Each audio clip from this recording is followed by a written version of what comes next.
నేడు జరగాల్సిన BJP central election committee సమావేశం వాయిదా పడింది.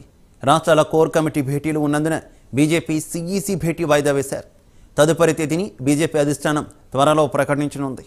బీజేపీ అధిష్టానం నుంచి సీతారాం నాయక్కు పిలుపు వచ్చింది.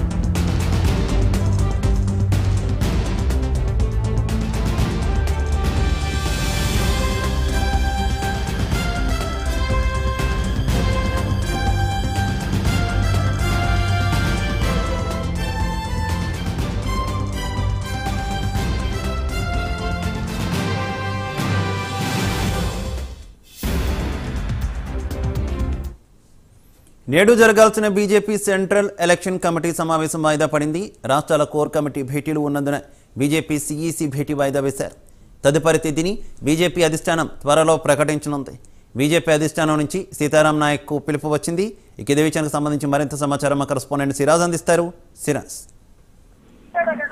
ఏదైతే BJP central election CEC meeting వాయిదా పడిందని చెప్పొచ్చు. ఎందుకంటే కోర్ కమిటీకి సంబంధించిన భేటీలు, అంటే ఈ కోర్ కమిటీ భేటీలో మాత్రం బీజేపీకి సంబంధించిన అంటే దేశవ్యాప్తంగా ఉన్న రాష్ట్రాలు ఏవైతే ఉంటాయో రాష్ట్రాలకు సంబంధించిన బీజేపీ కీలక నేతలు దీంట్లో పాల్గొంటారు. ఎందుకంటే ఎక్కడెక్కడ ఏ అభ్యర్థులను ప్రకటించాలి దానికి సంబంధించిన టోటల్ లిస్ట్ ని ఫిల్టరింగ్ చేస్తారన్నమాట. సో సంబంధించిన అంశాలు చాలా అంశాలను కూడా తీసుకొని చర్చిస్తారు. ఏ అభ్యర్థిని ఎక్కడ నిలబెట్టాలి, ఏ అభ్యర్థిని ఎక్కడ నిలబెడితే గెలుపు కోసం పోరాడతారు, గెలిపే ధీమాగా వెళ్తారనే కోణంలో కూడా వాళ్ళు చాలా మంది అంటే కీలక నేతలు ఎవరైతే ఉంటారో కోర్ కమిటీ సమావేశంలో అందరూ కూడా పాల్గొంటారు. ఈ కోర్ కమిటీ భేటీలు మాత్రం గత కొన్ని రోజులుగా కొనసాగుతున్నాయి, చాలా గంటల పాటు కూడా కొనసాగుతున్నాయి. అంటే దేశవ్యాప్తంగా టోటల్ గా 400 స్థానాలు పైనే సాధించాలని చెప్పేసి కూడా బీజేపీ కసరత్తు చేస్తుంది. ఈ నేపథ్యంలో బీజేపీ కోర్ కమిటీ భేటీలు వరుసగా కొనసాగుతున్నాయి. గంటల పాటు కూడా చాలా అంటే ఉదయం నుంచి స్టార్ట్ అయితే సాయంత్రం రాత్రి కూడా కొనసాగుతున్నాయి. ఈ రోజు మరోసారి కూడా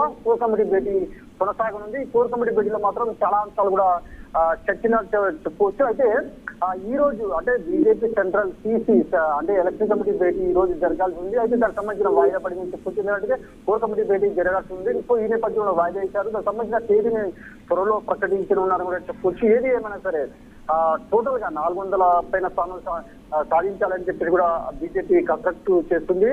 తెలంగాణ రాష్ట్ర వ్యాప్తంగా చూసుకుని తెలంగాణ వ్యాప్తంగా టోటల్ గా ఇప్పటికే బీజేపీ సంబంధించిన అభ్యర్థులు 9 మందిని అభ్యర్థులను ప్రకటించారు.